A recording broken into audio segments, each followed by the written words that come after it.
Good morning. Welcome to the WEX Wakeup for Wednesday, February 28th. I'm Christy Matino. Former President Donald Trump and President Joe Biden easily won the Michigan primaries on Tuesday. Trump beat fellow candidate Nikki Haley for the second time in less than 1 week. The Associated Press called that race shortly after polls closed at 9 p.m. With 32% of the ballots counted, Trump had 67% compared to Haley's 28%. Haley has ignored calls to drop out, but her Republican colleagues, such as South Carolina Senator Tim Scott, says it's time. Every day she's in the race, someone somewhere on some channel is distracting the message from America's best future.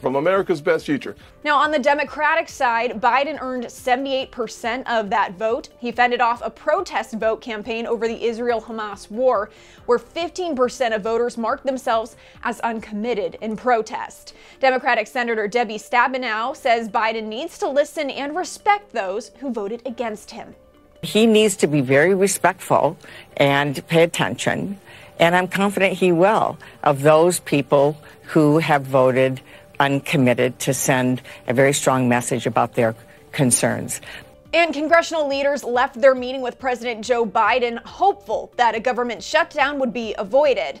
Our Hasten Willis has a full report from the White House. President Biden held a meeting in the Oval Office with congressional leaders from both parties, during which he stressed the need for additional Ukraine funding, especially to House Speaker Mike Johnson. Does the president actually trust Speaker Johnson? Did this move the ball forward at all in terms of convincing him to put Ukraine aid on the floor for a vote? So, look, he needs to do, this is Speaker Johnson, needs to do what's best for the American people. He needs to do what's best for our national security. He needs to do what's best for our country. He needs to put our national security supplemental on the floor. The two major parties are still at an impasse, however, over how to address the southern border and illegal immigration. I'm Hasten Willis for the Washington Examiner. And President Biden's planned trip to the border is receiving some backlash from those on the right. Biden is expected to visit Brownsville, Texas on Thursday. It's his second trip to the border as president, which is about 325 miles away from where former President Donald Trump will be in the border city of Eagle Pass.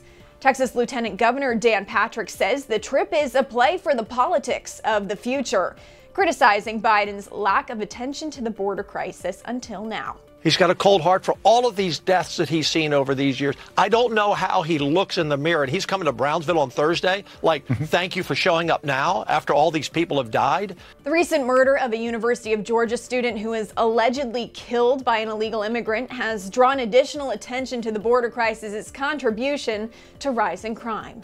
And I'm fed up, the governor's fed up, the people are fed up, and America's fed up. And in November, you better elect a Republican to the White House, because if you continue with Joe Biden or Kamala Harris or whoever they put up, this will continue. Thanks for joining us this morning on the WEX Wake Up. Be sure to give us a follow on our website and social media so you stay in the know of all those headlines trending in politics.